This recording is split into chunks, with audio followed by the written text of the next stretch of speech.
It is time to be joined by our friends from the BerkshireEdge.com, David and Marcy. They join us here on a Wednesday morning. We broadcast it on the weekend as well, with a look at some of the stories that you'll find at the BerkshireEdge.com. And when I do say some of the stories, I just mean a touch of the stories, because they have so many different stories that they put out day in and day out. And we say good morning to both David and Marcy. Good morning. Good morning. Good morning, Rachel. Good morning. Now, I have a question for you. I didn't realize it. Only one? Yeah, well, yes, because I didn't realize this had happened so quickly. What? The traffic circle, has that been constructed? Well, it's yes. Because I've had some people call me and talk to me about it. Yes. What have they said? Well, it's funny. It's like everything in life. Half of them think it's going to be a great idea. They realize that it's not fully done, but the other half just think it's a total boondoggle. Well, it has been done. It's not complete yet. There is I think the roadbed is a little uneven. I never thought it was necessary, but it has been. I mean, it's pretty much done. I don't think that you could say it's completed. Is that right, David? I haven't been there in a few days. That's right. But they seem to have done it, and it seemed to have taken them less time than I anticipated. That's why I was stunned. I'm saying to myself, my God, this is a public works project that actually got done right away. Yes, whereas the one that we really need, which is a bridge at Route 183 and Division Street, I mean, that's been out for several years. And they're supposed to put a temporary bridge up by September, and, we don't know if that's going to happen. But the roundabout seems to have been done. Okay, well, mostly. I mean, I don't think it's completely paved evenly. I think there's supposed to be some curbs around it, but there is a roundabout there. All right. Well, we'll get onto the stories. I just had to ask you that question because I said, "Geez, I thought we were just talking about it going to construction, and it's done already." Holy smokes! Yeah, and it only took them a few weeks. I mean, again, I don't know how you feel about this, David, but I didn't see why we needed it. No, I don't either.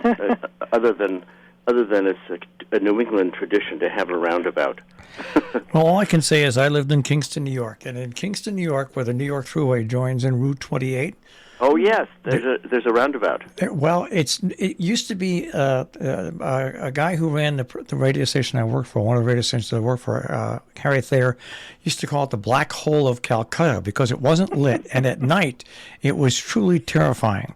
But now they've redone it. It's a traffic circle within a traffic circle. I mean, you can stay in the outside lane, and that way it directs you to the thruway and to Route 28 in different ways. Or you go to the inside lanes, and then that takes you to the more local routes, either uptown or downtown. It's the mother of all traffic circles. That's all going. Well, anyways, we'll get off traffic circles and get on to the news. Oh, yes. Well, yes. That is news. Well, it is. I was amazed that it was done that quickly. The People's Pantry, the local food co-op, they need help. They need more donations. Yes, they do. Yes. The demand has gone way up in the last couple of years. They have this People's Pantry twice a week rather, and well, it's open twice a week. Yeah. Yes, right. But they're collecting for it constantly. I mean, this is really an amazing operation. I mean, there really were run by volunteers. Yes, right. And there really were two men who started it in town a couple of years ago, I'm confusing with Berkshire Bounty. Sorry, but anyway, I mean, it has. When the pandemic happened, they had lots of volunteers. Then they had a terrible need for volunteers. Now they seem to have stabilized. People sort of got burned out on volunteering about a year into the pandemic, and so a lot of organizations like this were begging for more volunteers. Now they seem to have enough volunteers, but they don't have enough food. So they are asking for donations, not about food, but for money, so they can buy food.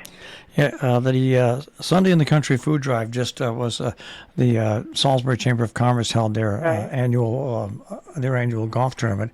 They raised about $6,000 that they donated to the Sunday in the Country food drive. But I think most food pantries are experiencing exactly what you are seeing there, Right. which is after the pandemic, there's been an increase in the amount of food that is being requested on a regular basis, and the donations has not matched that increase. Right. Well, it's been open for 23 years, and the People's Pantry, and they've never had a fundraiser before.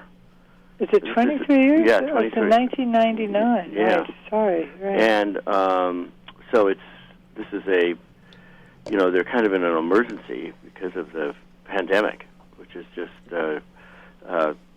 made the demand go way up, and it's not a short-term demand; it's a long-term demand. It's going to be it's going to be a long-term demand. Where I think the food pantries around here, I think, are talking about a 25% increase in the demand for food. Yeah. Yeah, well, food has become so expensive. There is sort of a conundrum because every place in town is looking for help. So it's not like there aren't jobs available. But apparently the jobs that are available don't pay enough to support people. And the price of food has gone way up in the last year.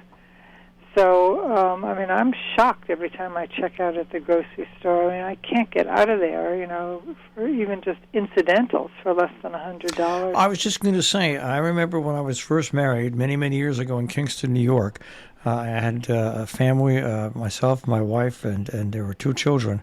And we would go to the store twice a month, and we would spend, I want to say, maybe $95 to $100, and come out of there with 2 carts that were just packed. Right. And now I order my groceries from local stores delivered. I order my groceries, and this is no lie. It's 2 paper bags, and you're right. It's anywhere from $70 to $100. Yeah, no, it's terrible. It's we spend $100 on cat food. It's unbelievable. Not to mention food for us and David's 2 boys. Yeah, no, it's absolutely unbelievable, and yes. It's just me and my animals in my house. That's it.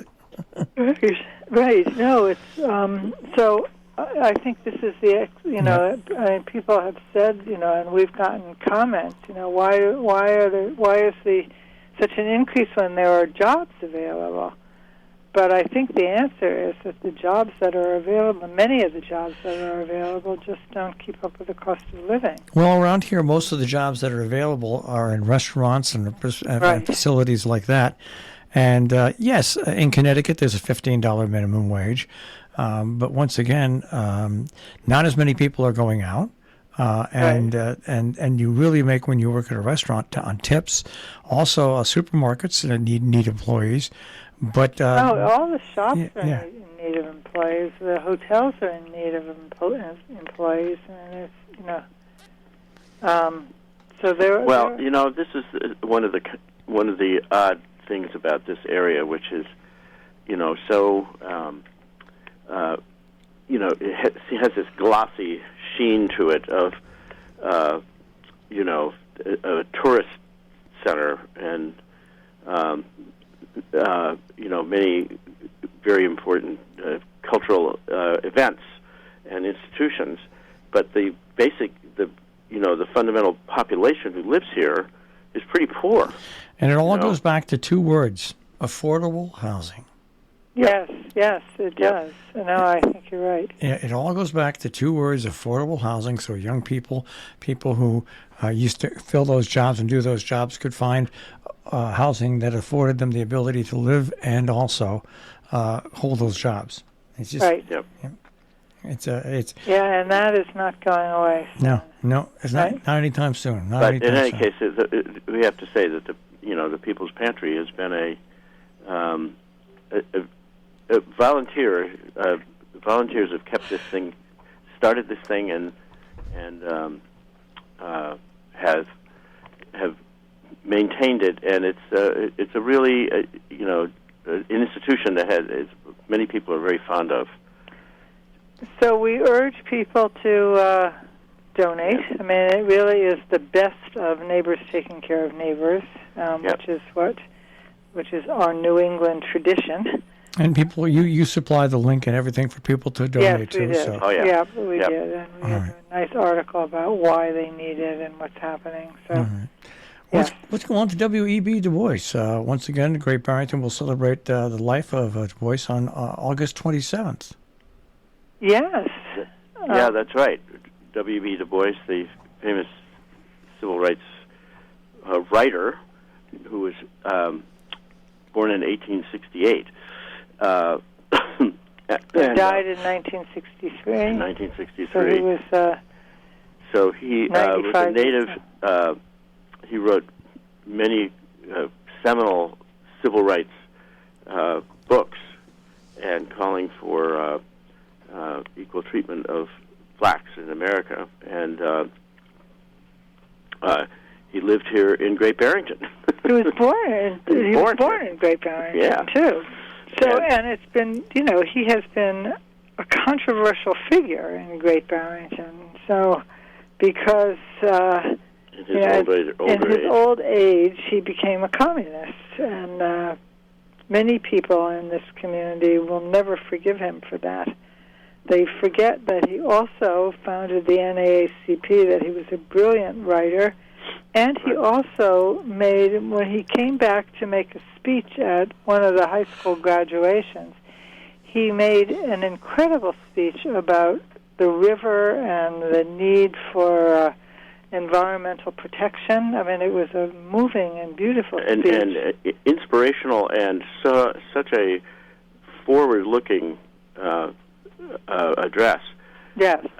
And at the time, the Housatonic River was so polluted with residue from the paper mills that upstream from Great Barrington, that the river was foamy white.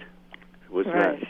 It was completely contaminated with residue from the paper mills, and this outraged Du Bois, who had grown up here. So yes. There's a very interesting woman named Rachel Fletcher who lives in Great Barrington, and she founded the Great Barrington River Walk and the Du Bois River Garden. And she is, she has helped organize this celebration of Du Bois on August 27th. And she has been, over the years, a tireless and a very effective, I might say, a proponent of having the river cleaned up, right. Which, in fact, largely it has been. Except for the PCBs. Well, yes, but right. A lot of the residue from the paper mills is no longer contaminating the river anyways. Yes, in large part because most of the paper mills are no longer functioning. But there are still some, but they're not dumping into the river the way they used to. And so we now have, we have 3 organizations that are organizing this event. We now have the Du Bois Freedom Center, which is right here in Great Barrington. We've talked before about the restoration of the Clinton Church, which was an African-American church in downtown Great Barrington, where the community is so small now that they could no longer maintain the church building. But there is a nonprofit organization that has taken over and raised money for the restoration of the Clinton Church. And they, in last month, they changed their name to the Du Bois Freedom Center, and they are developing themselves as a center for African American history here. So the event is co-organized by the Du Bois Freedom Center, the NAACP Berkshires, and the Great Barrington Land Conservancy, which of course follows his Du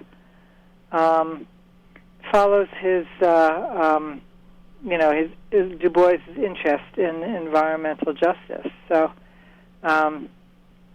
this should be it's going to start at the Du Bois Center with readings of. The event will start at the Du Bois River Park. There'll be readings of poetry, there'll be music and speeches, and then it will continue with a walking tour of historical sites connected to Du Bois. And finally, there'll be a reception at the AME Zion Church, which is where the Du Bois Freedom Center will take place. And in the case of rain, it will be held at the First Congregational Church, which is where Du Bois was a member, and the First Congregational Church actually paid his tuition to go to Harvard. I think it was to Fisk first, and then he went to Harvard. Yep. So anyway, the town is finally recognizing its most famous native son, and also the variety of contributions that he made, both in terms of racial justice and environmental justice. All right, let's move on here to the Railroad Street Youth Project. Oh, yes. Yeah. Yes, another good cause. Right. I must say, this is such an active community. It really is amazing. So, we have established and are continuing to grow our Business Monday section. We are, trying to focus on Mondays, on the activities of businesses in the Berkshires and what being in the Berkshires, means for what it is to run a business in the Berkshires, and we are including in that nonprofit businesses, because they are businesses. So we had a very nice story this week about the Railroad Street Youth Project, which is a long-standing effort to help kids, in many ways. And what this article focuses on is a special project that they have during the summer to help high school juniors and seniors figure out what they're planning to do next after they graduate from high school. So this is not so much a look at how the business of the Railroad Street Youth Project, but how they are preparing young people to go into businesses and careers, because there's so many kids who are graduating from high school, they have no idea what to do with themselves. And this is a program, it's called the Railroad Street Youth, a Student Empowerment Program, and it's offering young people the chance to explore their goals and their potential next steps after high school. It's talking to them about budgeting, it's talking to them about careers, it's talking to them about how to write resumes, how to explore employment possibilities. It's really, and it also gives them an opportunity to apply for tuition to Berkshire Community College and to four-year colleges as well. Yep. I want to continue on with good news, because you've got another good news story about, I love this, the Corner of Kindness. Oh. Oh, God. This is for the hikers. Yes. Oh, yes. This time of year, we are frequent. There are many in the downtown Great Barrington. You will see many people walking with their backpacks. They're heavy backpacks, and what they are people who are traversing the Appalachian Trail. And they come out from Georgia to Maine. And they come out. The Appalachian Trail is in Lee. It goes through Lee, and they come off the trail and they come into Great Barrington looking for showers and food and some a little bit of a break from their phone connections and electricity to recharge their phones and so what the first Congregational Church in has set up a little. Actually, it's several churches. It's the Several First churches, Congregational Church and the Christ Trinity Church and other churches in the area. Right. Have all set up a kind of like a little what they call a quarter of kindness, which is they can a place where they can kind of take a break. Well, we have that in Salisbury. The Appalachian Trail runs right through the heart, and in the summertime especially, the hikers come into town, and everybody treats them with respect and help them out as much as they can, because it really is an amazing thing that they do. The time they take to traverse the different sections of the trail, some people do it all at once. Other people take many summers to do different sections at different times. But right, Mm-hmm. When they come off that trail, they're a little rough. And the trail is famous. Yeah, and it's amazing, according to these volunteers, of how many hikers are from other countries. Yep. On the trail too, and it's but anyways, it's a delightful. We're welcoming these visitors. All right, and let's go on to a debate that's coming on. Of course, it's for the sheriff position, but once again, the format is a little strange for debates. It's really not for the public. It's for the press.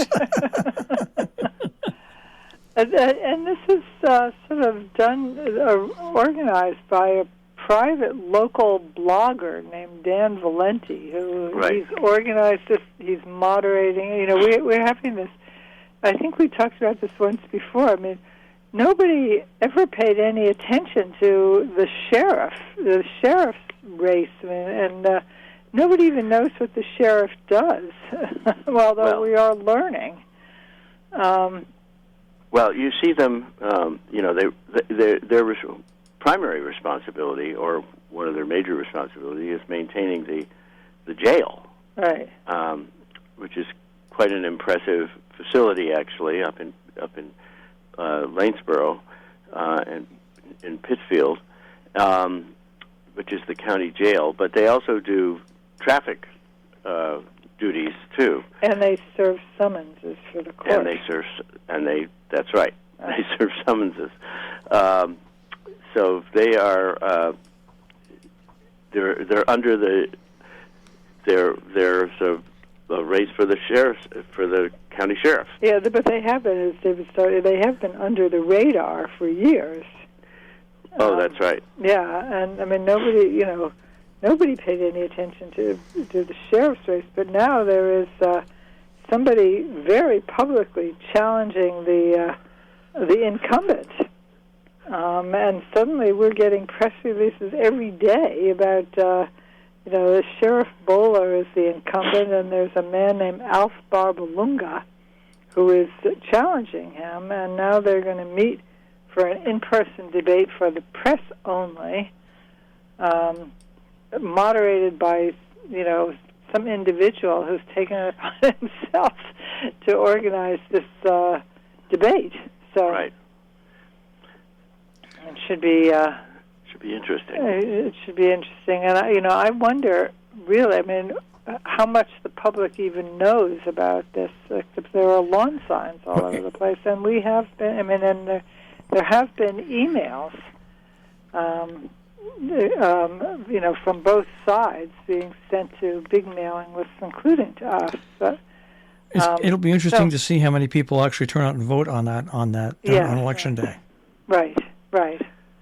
Well, yes, people turn out, but I wonder if they'll vote on this. That's what I'm. Right. We'll see where on the list it goes. I mean, right, because they're not used to. They're really not used to voting for sheriff, and they don't even know what the sheriff does. And why this person is so eager to become the sheriff is another question. It's a question that will be answered on election day. Right. Well, know a little bit about the challenged Tom Bowler. Yeah. His sister was a well-known reporter at the Berkshire Eagle.